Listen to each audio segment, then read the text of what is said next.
Returning to the attack in Islamabad, Raza Rumi is a Pakistan policy analyst and he joins us now from Syracuse in New York. Good to have you back with us, Raza. This is the first major attack on civilians in Islamabad in a decade. What does this say about the current state of Pakistan's internal security? Well, I think it's a really alarming situation. Mind you, this comes in the wake of multiple attacks during the last 2 years. In fact, if I count, there have been hundreds of small-scale attacks on the Pakistan-Afghanistan border and inside the northwestern province of Khyber Pakhtunkhwa, killing more than 6,000 people, security forces, policemen, civilians. But as you rightly said, they had not come as far as the federal capital.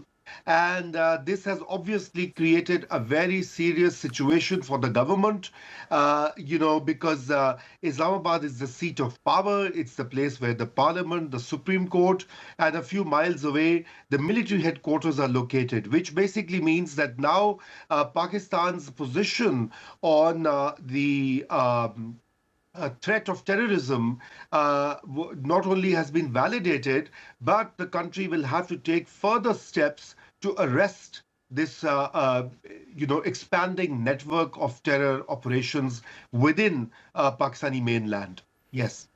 The government has accused Afghanistan of harbouring militants and even hinted at possible retaliation. How serious is this escalation, do you think, and what might Pakistan's next move be?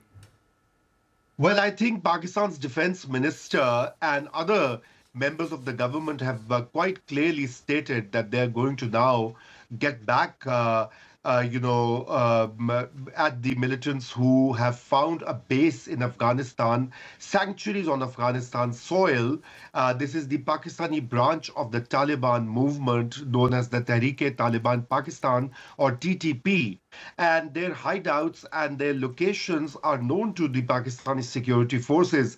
Earlier, last month, many such operations were carried out by Pakistan going into the Afghanistan territory. And then, as you know, there were 2 rounds of negotiations in Doha and Istanbul, which unfortunately did not result in any meaningful agreement. I mean, they extended the ceasefire, but today's attack is a clear-cut violation of that particular understanding that Pakistan and Afghan Taliban had. And now Pakistan's reaction would have to be very, very targeted, focused, and effective to ensure that these militias that form the umbrella called the Pakistan Taliban or the TTP, they have to be targeted and crushed because this puts into question not only Pakistan's internal security, but also, its international image at a time when Pakistan is trying to attract foreign investment and investors. This is not a good signal. As we've reported, the Pakistan Taliban has claimed responsibility, as well as accusing Afghanistan. Pakistan says India is also backing militants, claims that both countries have denied. How credible are these accusations, and what's driving this rhetoric from Pakistan's side? Well, I guess in part, Pakistan's position has been for some time that there are 2 kinds of violent extremists who have found its sanctuary in Afghanistan. First are the TTP, this branch of Taliban that wants to bring in its kind of Sharia into Pakistani territory and take control of Pakistani territory. So it's also the question of territorial integrity of the country. And the other are the insurgents, or the violent branch of the insurgents who are struggling or fighting the Pakistani state in Balochistan, in the southern province. So both these groups, Pakistan's state has time and again reminded the world that they have connections or at least some support coming in from India, either financial or arms or training. Of course, the details are unknown, and the evidence thus far shared in the public domain, it remains at best sketchy. But In recent days, as you know already, that the Afghan Taliban have forged an alliance with India. Their foreign minister was in New Delhi on a state visit or an official visit, was given a red carpet treatment.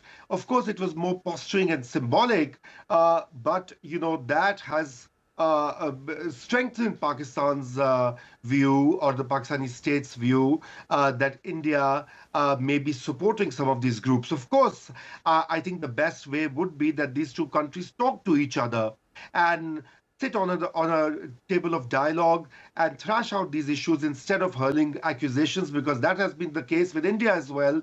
Whenever there's a violent attack, a terror attack, it immediately points fingers at Pakistan. Though yesterday's Delhi attack, after that, Indian government has shown some restraint, has not jumped to the conclusion that it was Pakistan sponsored.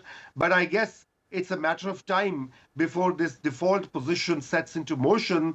This is another tragedy in South Asia, where instead of talking to each other and solving issues, these two nation states find an external, a quote unquote, enemy responsible for whatever is going on in their territory. So I guess it is time for Pakistan to actually, and India, to talk about this issue and not let it fester. Because this involves civilians and ordinary people who are dying in such a brutal manner, not to mention the security forces and unnecessary diversion from very pressing issues of climate change, poverty, environment, and whatnot. Okay, Raza Rumi, we'll have to leave it there. Really good to get your thoughts as always. Thank you. You're welcome.